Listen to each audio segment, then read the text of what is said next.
হ্যাঁ, আপনারা থাম্বনেলে ঠিকই দেখেছেন। আমি অন্তত মনে করি মার্কেটের এই অবস্থার জন্য যারা বড়, বড় ইনস্টিটিউশনস বা ভেঞ্চার ক্যাপিটাল গ্রুপগুলো আছে, যারা অন্তত এই বুল মার্কেটে ক্রিপ্টো মার্কেটের মধ্যে প্রোঅ্যাক্টিভ এবং হেভিলি অ্যাক্টিভ, তারাই এই ক্র্যাশের জন্য দায়ী। এবার কেন বললাম এই কথা সেটা জানার জন্য অবশ্যই ভিডিওটা ডিটেলসে এবং গোটা ভিডিওটা দেখতে হবে। এবং আমি প্রতিদিনই কিছু ইউনিক জিনিস নিয়ে ডেসক্রাইব করার চেষ্টা করি, যেটা কিন্তু অন্য কোথাও আপনারা জানতেও পারবেন না, শুনতেও পারবেন না। এবং এই ধরনের কন্টেন্ট আনার জন্য কিন্তু অনেকটা রিসার্চ ওয়ার্কেরও প্রয়োজন হয়। সো এই ধরনের ইনফরমেটিভ ভিডিও যদি ডেইলি পেতে হয়, অবশ্যই আমাদের বং ক্রিপ্টো চ্যানেলটিকে সাবস্ক্রাইব করে নিন। আমাদের লোগো এবং ব্যানার কিন্তু পাল্টানো হয়েছে, যেটা গতকালের ভিডিওতেই জানিয়ে দিয়েছিলাম। এবং এই চ্যানেলে আমরা রেগুলার বেসিসে ভিডিও আপলোড করা শুরু করব। এ বাদেও আমাদের বং ক্রিপ্টো 2.0 চ্যানেলে কিন্তু মাঝে সাঝে ভিডিও আসবে। তো আর সময় নষ্ট করছি না, ডাইরেক্টলি ভিডিওর মেইন টপিকে চলে যাব। বাট তার আগে বলে রাখি, ভিডিওটা দেখে ভালো লাগলে অবশ্যই লাইক দিয়ে মোটিভেট করতে পারেন। চ্যানেলে নতুন হলে সাবস্ক্রাইব করার পাশাপাশি বেল বাটনটা টিপে নিন এবং অবশ্যই আমাদের টেলিগ্রাম চ্যানেলে জয়েন হয়ে যান, যার লিঙ্ক আপনারা প্রতিটা ভিডিওর ডেসক্রিপশন সেকশনে পাবেন। So let's start the video. My name is Jit and you are watching Bong Crypto. ফার্স্টে কিছু আর্টিকেল কভার করি, তারপর মার্কেটের ইনডেপথ জায়গায় আমরা যাব। তো bitcoin hit 90K within 5 days left in নভেম্বরের আর 5টা দিন বাকি আছে। $90,000 কি টাচ করতে পারে? এটা আমি গতকালের ভিডিওতেই কভার করেছি। বিটকয়েনের পসিবিলিটি আছে সাময়িক একটা আপ ট্রেন্ড কন্টিনিউ করার, অর্থাৎ লঙ্গার পিরিয়ড ডাউন ট্রেন্ডের মধ্যে সামান্য একটা আপ ট্রেন্ড কন্টিনিউ করা, এবং সেখানে $90,000 কিন্তু চলে যেতেই পারে। বাট এখানে মেন কোশ্চেন হলো যে $90,000 নয় চলে গেল একবার, তারপর কি হতে পারে? তো তার জন্য আমরা ডাইরেক্টলি বিটকয়েনের চার্টে চলে আসছি। এখানে এক্সট্রা করে দেখুন দেখার মতো কিছু নেই। ডেলি আমি যদি সেম জিনিস রিপিট করি তাহলে সেটা বোরিং হয়ে যাবে। মোটামুটি আমরা $90,000 মেনে চলছিলাম, $89,000 কিন্তু কালকেই ঘুরে এসেছে। এবার এখান থেকে আমি অন্তত মনে করি আবার বিটকয়েন 85,000, তারপর মার্কেট খুব খারাপ থাকলে 75,000 এর মেন সাপোর্ট রিজিয়ন অব্দি পড়ে ইজিলি যেতে পারে। এবং এর পেছনেও কিন্তু একটা যুক্তি আছে। সেটাকে দেখার জন্য আমরা চলে যাব টোটাল মার্কেট ক্যাপে, অর্থাৎ বিটকয়েন এবং ইথেরিয়াম ইনক্লুডেড যে মার্কেট ক্যাপটা, অর্থাৎ ক্রিপ্টো টোটাল মার্কেট ক্যাপ, সেখানে। এবার এটা যদি আমরা একটু উইকলি চার্টে শিফট করে নিই, তাহলে এখানে দেখতে পাচ্ছেন একটা 50-50 পসিবিলিটি আছে। মার্কেট ক্যাপ আমি কিছুদিন আগের ভিডিওতেই কভার করেছি যে $4.25 ট্রিলিয়ন থেকে অলরেডি কিন্তু প্রায় $2.77 ট্রিলিয়ন অবধি পড়ে গেছে। এবং এটা যদি আমি পার্সেন্টেজ ওয়াইজ ক্যালকুলেট করি তাহলে কিন্তু প্রায় 35% দাঁড়াচ্ছে। এবার এখান থেকে কি পসিবিলিটি হয় দেখুন, একটা ট্রেন্ড লাইন সাপোর্ট উইকলি চার্টে অন্তত টোটাল মার্কেট ক্যাপ অনেকদিন যাবৎ ফলো করছে। বাট আমরা বারবার দেখে এসেছি ইদানিং সময়ে যে সমস্ত ট্রেন্ড লাইন সাপোর্ট, সমস্ত SMA বা সমস্ত MA কিন্তু ব্রেকডাউন হয়ে যাচ্ছে, সেটা বিটকয়েন হোক ইথেরিয়াম হোক। তো টোটাল মার্কেট ক্যাপের চার্টেও কিন্তু সেম সিনারিও তৈরি হতে পারে। অ্যাট প্রেজেন্ট দেখা যাচ্ছে হ্যাঁ $2.97 ট্রিলিয়ন অব্দি মার্কেট উঠে আসতে পেরেছে ঠিকই, বাট ইনস্টিটিউশনসগুলো কিন্তু এখানে খুব প্রোঅ্যাক্টিভ এবং সেখানে কিন্তু তারা চালছে। সেই ব্যাপারে আমি পড়ে আসছি, আপনাদের মাথায় সেই জিনিসটা ঢুকিয়ে দেওয়ার চেষ্টা করবো যে ফিনান্সিয়াল মার্কেট অ্যাকচুয়ালি কীভাবে কাজ করে এবং যারা মেনলি মার্কেট মেকার হয় তাদের ফায়দার জন্য কিভাবে তারা মার্কেটকে মুভ করায়। বাট এখানে পসিবিলিটি কি আছে দেখুন, এখানে যে ট্রেন্ড লাইনটা আছে সেটা যদি ব্রেকডাউন কোনোভাবে হয়ে যায় তাহলে আমরা নেক্সট ইম্পর্টেন্ট মার্কেট ক্যাপের সাপোর্ট পাবো $2.5 ট্রিলিয়ন কাছাকাছি। যে অবধি যদি মার্কেট পড়ে বিটকয়েনের প্রাইসের মধ্যেও প্লামেট হবে, বিভিন্ন অল কয়েনগুলোর মধ্যে প্লামেট হবে, সেটাই স্বাভাবিক, কারণ টাকা বেরিয়ে যাচ্ছে। আর এখান থেকে যদি বাড়তে আরম্ভ করে তাহলে তো অত্যন্ত ভালো, বিটকয়েন ফার্দার মোর বাড়বে, অল্ট কয়েনগুলো একটা একটা করে পারফর্ম করতে আরম্ভ করবে। এই হয়ে গেল ওভারঅল ব্যাপার। তবে আমি মনে করি মার্কেটের এই নেগেটিভ ভাবটা কিন্তু বেশি দিন টিকবে না। এবার কেন বললাম এই কথা, তার জন্য অবশ্যই কিছু তথ্য তুলে ধরতে হবে আপনাদের সামনে। তো এখানে দেখতে পাচ্ছেন analysts see major bull run ahead despite market meltdown.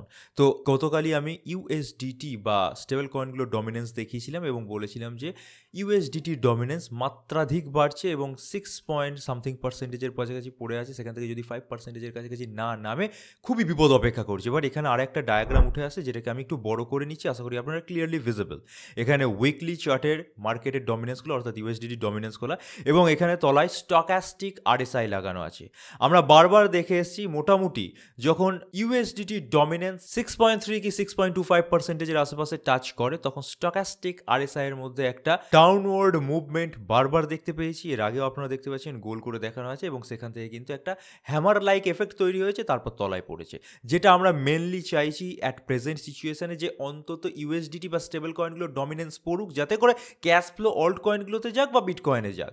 তো সেরকম একটা সিচুয়েশন তৈরি হয়েছে, তাই দেখিয়ে রাখলাম। সো রিসেন্ট টাইমসে এই স্টকাস্টিক RSI এর যে ইন্ডিকেশনটা ঠিকঠাক বা অন্তত 80% থেকে 90%ও কার্যকরী হয়, আমাদের জন্যই কিন্তু আলটিমেটলি লাভ হবে। এবং আমি বারবারই বলে আসছি, দেখুন বিয়ার মার্কেট কিন্তু শুরু হয়নি, বুল মার্কেট এন্ড হয়নি, আমরা এমন একটা ফেজে পড়ে আছি যেখানে আমরা কিছু বড় বড় মার্কেট মেকারদের দ্বারা ম্যানুপুলেশনের শিকার হচ্ছি। এবার এই ম্যানুপুলেশনটা কি সেটা এবার একে একে দেখিয়ে রাখি। পম্পলিয়ানো ইনি বেসিক্যালি যারা বিলিনিয়ার্স মিলেনিয়ার্স তাদের ক্যাপিটালকে ম্যানেজ করে এবং প্রচুর বড় অ্যামাউন্টের ক্যাপিটাল ম্যানেজ করে, ঠিক আছে? তো এদের কথার অনেকটা যুক্তি আছে।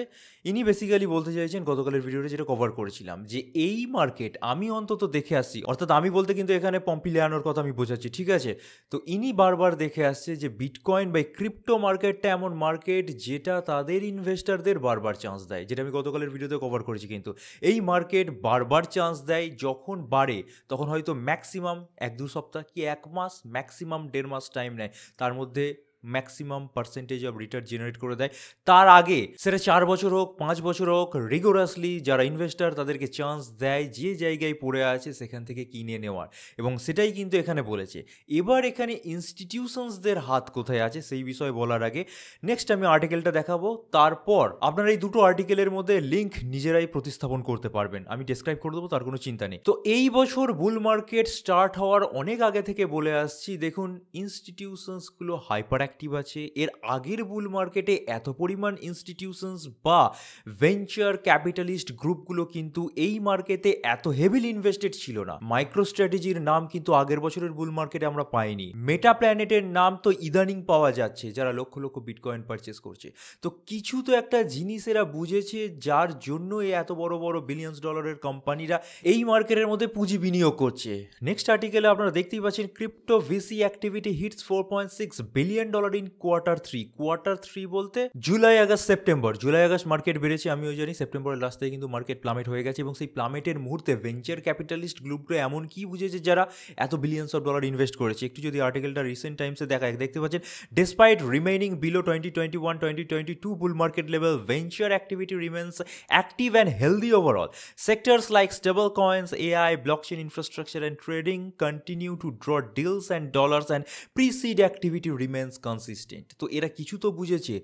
2021-22 সালে যেটা এতক্ষণ আমরা কমপ্লিট দেখতে পেয়ে গেছিলাম, যে নভেম্বর মাসে কিন্তু বিটকয়েন অল টাইম হাই দিয়ে দিয়েছিল 2021-এর বুল মার্কেটে। সেই সেম টাইমে দাঁড়িয়ে 2025 সালে কিন্তু একটা অল্ট কয়েনও ঠিকঠাক পারফর্ম করে উঠতে পারেনি, এবং বিটকয়েন 2024 সালে যে জায়গায় পড়েছিল, অর্থাৎ 365 দিন আগে যে জায়গায় পড়েছিল, আজ কিন্তু সেম জায়গায় পড়ে আছে, এবং এখান থেকে বাড়বে কি পড়বে তার কোনো গ্যারেন্টি দেওয়া যাচ্ছে না। তো সেই রকম একটা মার্কেট সিচুয়েশনে যারা বিলিয়ন্স অফ ডলারের অ্যাসেট ম্যানেজ করে, তারা এমন কি বুঝলো যে এখানে বিনিয়োগ করছে। এবং এর আগের আর্টিকেলে পম্পিলানোর মতো বড় বড় অ্যানালিস্টই বা কি বুঝলো, যে বলছে যে বিটকয়েন যেখানে পড়ে আছে, this is the best buying opportunity, বা ইভেন বিভিন্ন অল্ট কয়েন, পোটেন্সিয়ালি বা fundamentally strong altcoin best buying জায়গায় পড়ে আছে, এবং মানুষকে বারবার চান্স দিচ্ছে এই মার্কেট, এখান থেকে কিনে না এরপর বাড়বে। এরা এতটা কনফিডেন্ট কি করে? তো দেখুন, আমার মতে অন্তত কোনো জায়গায় এই সমস্ত আর্টিকেল লেখা পাবেন না, কারণ ফাইন্যান্সিয়াল মার্কেটে অনেক জিনিস এমন থাকে যেগুলো লোক সমাজের সামনে ইচ্ছাকৃতভাবে আনা হয় না, যাতে করে প্রফিটটা শুধুমাত্র কিছু বড় লোকের হাতেই সীমাবদ্ধ থাকে। আমরা জাস্ট মার্কেটকে দেখে যাই। একটা আপনার জিনিস ভাবুন, ম্যাক্সিমাম আপনার ইনভেস্টমেন্ট পান কোথা থেকে? ইউএসের মার্কেট থেকে। এবং এই আর্টিকেলেও যদি আমরা একটু তলার দিকে চলে আসি, ইউএসের মতো কান্ট্রির ভিসিরা সবচেয়ে বেশি অ্যাক্টিভ আছে। এবার এই বুল মার্কেটে সবচেয়ে বেশি অ্যাক্টিভ কারা, এবং সবচেয়ে বেশি পরিমাণে বা বেশি কোয়ান্টিটিতে বিটকয়েন বা ক্রিপ্টোকারেন্সি পারচেস করেছে কারা? ইনস্টিটিউশনসগুলো বা বিভিন্ন বেসরকারি সংস্থাগুলো, বা যারা ইটিএফ লঞ্চ করছে তারা, এবং প্রত্যেকটাই কিন্তু একটা প্রাইভেট সেক্টর, পাবলিক সেক্টর খুব একটা কিন্তু প্রোঅ্যাক্টিভ নেই। এবার হচ্ছে কি, ইউএসের মধ্যে খুব সামনেই ফাইন্যান্সিয়াল ইয়ার ক্লোজিং আছে।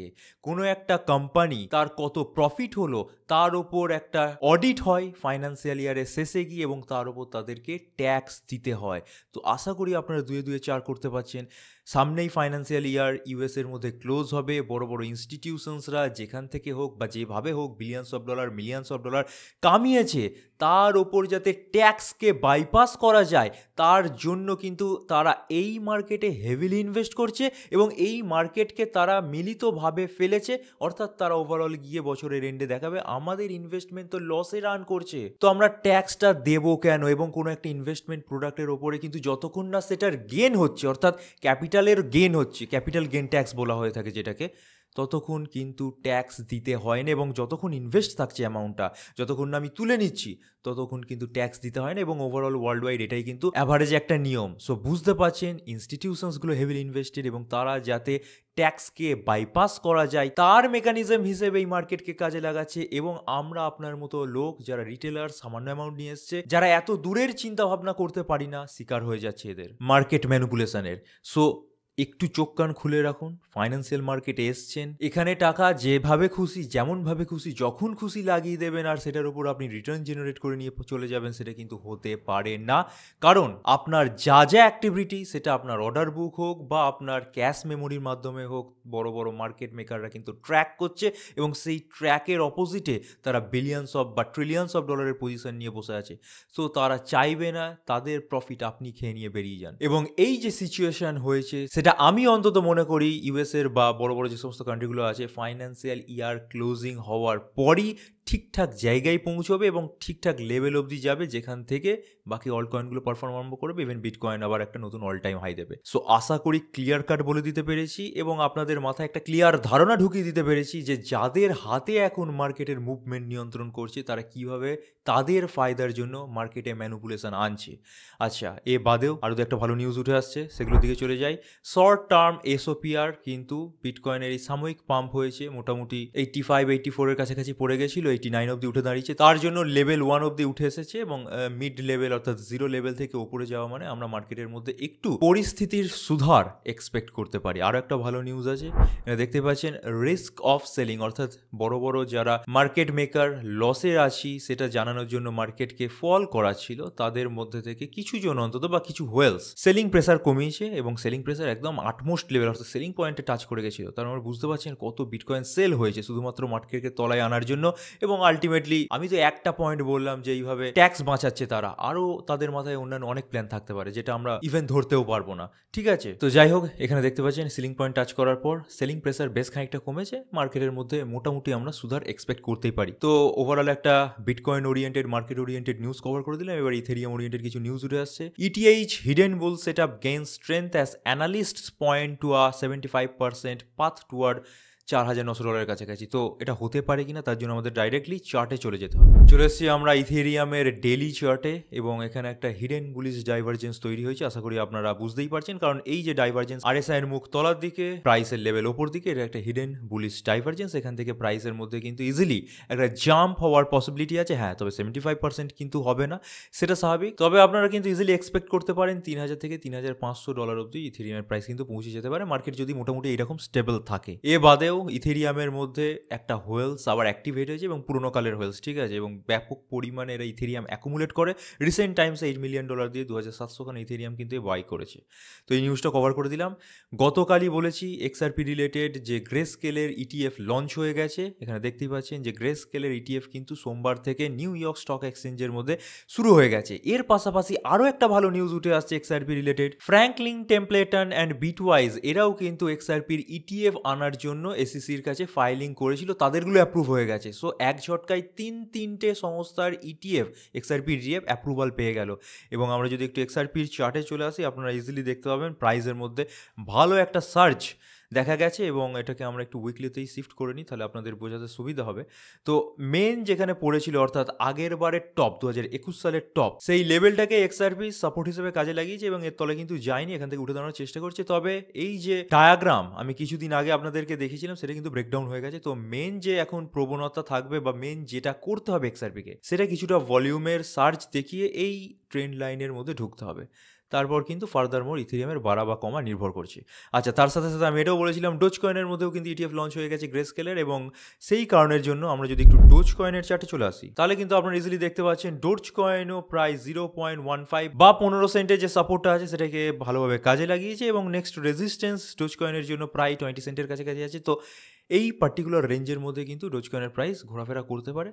ডোজকয়েন এবং এক্সআরপির জন্য কিন্তু একটা সুবর্ণ রাস্তা খুলে গেল। অলরেডি অনেক ভালো কয়েন মার্কেটে আছে, তাদের আগে ডোজকয়েন ইটিএফ লঞ্চ হয়ে গেল। এটা কিন্তু একটা অ্যাপ্রিসিয়েট করার মতো জিনিস, বিশেষ করে ডোজকয়েন একটা মিম কয়েন ওভারঅল। আচ্ছা, লাস্ট আমরা নিউজে চলে আসছি। সিজেড আবারও ফেঁসে গেছে। হামাস বলে যে গ্রুপটা আছে, টেররিস্ট গ্রুপ ধরা হয়, যারা ইসরায়েলের অনেক মানুষকে বন্দি করে পরবর্তীকালে, জানেন আপনারা কি হয়েছিল আর বলতে চাই না, তাদের নাকি ফান্ডিং সিজেড এর বাইন্যান্স দিয়ে হচ্ছিল। তো যারা ইসরায়েলের নাগরিক তারা আবার বাইন্যান্সের সিজেডকে সু করেছে। তো একবার ডোনাল্ড ট্রাম্প কিন্তু মুক্তি দিয়ে দিয়েছিল এই কেসের জন্য, তারপর আবার দেখা যাচ্ছে কেসের মধ্যে সিজেড জড়াতে চলেছে এবং মেবি হয়তো বাইন্যান্সের ওপর কোনো রকম ইম্প্যাক্ট পড়বে না ঠিকই, বাট সেন্ট্রালাইজড এক্সচেঞ্জ কী হবে তার কোনো ইয়ত্তা নেই। তো অবশ্যই বুল মার্কেট শেষ হয়নি, আবারও রিপিট করে দিচ্ছি, যে ক্রিপ্টোগুলো কিনে রেখেছেন সেগুলো যদি ঠিকঠাক হয়ে থাকে অবশ্যই রিটার্ন দেবে এবং সেগুলোকে সেফগার্ড করার দায়িত্ব আপনার। সেন্ট্রালাইজড এক্সচেঞ্জের মধ্যেই রাখতে হলে 3-4টে সেন্ট্রালাইজড এক্সচেঞ্জের মধ্যে রাখুন, আর যদি সিকিউর বেশি করে রাখতে হয় ডিসেন্ট্রালাইজডে শিফট করে নিন। সমস্ত কারেন্সি সেখানে সাপোর্ট পায়, বা আপনারা হার্ডওয়্যার ওয়ালেটও প্রেফার করতে পারেন। তো এই বলেই ভিডিওটা শেষ করছি। আশা করি যে সমস্ত ভিডিওগুলো আপনাদের জন্য নিয়ে আসি সেখানে ইউনিকনেস আমরা রাখতে পারি, এবং আজকে একটা কিন্তু ইউনিক জিনিস বোঝানোর চেষ্টা করলাম যে মার্কেট কাদের জন্য কিভাবে ম্যানিপুলেটেড হচ্ছে। তো এই ধরনের ভিডিও যদি আপনাদের ভালো লেগে থাকে, এই অবধি ভিডিওটা দেখে থাকেন, অবশ্যই লাইক দিয়ে মোটিভেট করতে ভুলবেন না। চ্যানেলে নতুন হলে সাবস্ক্রাইব করার পাশাপাশি বেল বাটনটা টিপে দিন, আর অবশ্যই আমাদের টেলিগ্রাম চ্যানেলে জয়েন হয়ে যান, যার লিঙ্ক আপনার প্রতিটি ভিডিও ডেসক্রিপশন সেকশনে পেয়ে যাবে। So this is it for today. Thank you for watching our video. Stay safe, happy investing, good bye.